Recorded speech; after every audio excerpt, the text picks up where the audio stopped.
നമസ്കാരം. ടോഷ്മാസ് കിച്ചണിൽ ഞാൻ ഇന്ന് തയ്യാറാക്കി കാണിക്കുന്ന ഒരു സ്പെഷ്യൽ ഐറ്റമാണ്. ഇതാണ് ഉണക്കമുന്തിരി എങ്ങനെയാണ് തയ്യാറാക്കുന്നതെന്ന്. നമുക്ക് വീടുകളിൽ തന്നെ വളരെ എളുപ്പത്തിൽ ഉണക്കമുന്തിരി തയ്യാറാക്കാം. ഞാനിത് ചെയ്യാനുണ്ടായ കാരണം, ഞാൻ ഉണക്കമുന്തിരി സാധാരണ വീട്ടിൽ തന്നെ തയ്യാറാക്കി വെക്കാറുണ്ട്. അപ്പം കുറേ പേര് എന്നോട് വിളിച്ച് ചോദിച്ചു ഇതെങ്ങനെയാണ് തയ്യാറാക്കുന്നതെന്ന് ഒന്ന് പറയാമെന്ന്. അപ്പോൾ ഞാൻ ഓർത്തു അങ്ങനെയാണെങ്കിൽ ഇതിൻ്റെ റെസിപ്പി ടോഷ്മാസ് കിച്ചണിൽ കാണിക്കുവാണെങ്കിൽ നല്ലതാണല്ലോ എന്ന് ഓർത്തു. അതുകൊണ്ടാണ് ഞാനിതൊന്ന് കാണിക്കുന്നത്.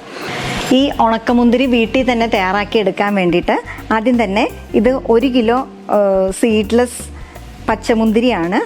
ഇത് ഞെട്ടൊക്കെ കളഞ്ഞ് ഉപ്പുവെള്ളത്തിലെല്ലാം ഇട്ട് നല്ല വൃത്തിക്ക് കഴുകി വെച്ചേക്കുന്നതാണ്. ഇനി ഇതെന്ത് ചെയ്യണമെന്ന് വെച്ച് കഴിഞ്ഞാൽ, ഇതൊരു സ്റ്റീമർ ഞാൻ നന്നായിട്ട് വെള്ളം തിളപ്പിച്ച് വെച്ചേക്കുവാണ്.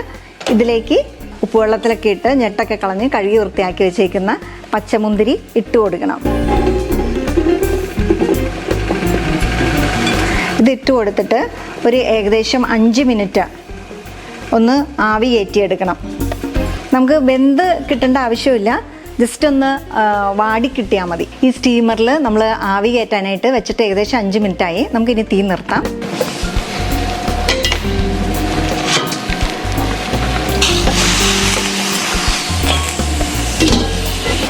ഇത് വാടിയിട്ടുണ്ട്. ഇത് കണ്ടോ, ഒത്തിരി അങ്ങ് വെന്ത് പോകേണ്ട ആവശ്യമില്ല, ജസ്റ്റ് ഒന്ന് വാടി കിട്ടിയാൽ മതി. ഇനി നമുക്കിത് ഒരു ട്രേയിൽ നിരത്തിയിട്ടിട്ട് നല്ലതായിട്ട് വെയിൽ കൊള്ളിക്കാം. ഒരു ഏകദേശം 1-2 ദിവസം ആകുമ്പോഴത്തേക്ക് ഇത് നമുക്ക് നന്നായിട്ട് ഉണങ്ങിക്കിട്ടും, നല്ല വെയിലുള്ള സമയമാണെങ്കിൽ. ഇപ്പോൾ വേനൽക്കാലമൊക്കെ നമ്മൾ ഇതുപോലെ ഉണക്കമുന്തിരിയൊക്കെ ഉണ്ടാക്കി മുന്തിരി ഇതുപോലെ വേവിച്ച് ഒന്ന് വാട്ടി നമ്മൾ ഉണക്കി വെക്കാനൊക്കെ പറ്റിയ സമയമാണ്.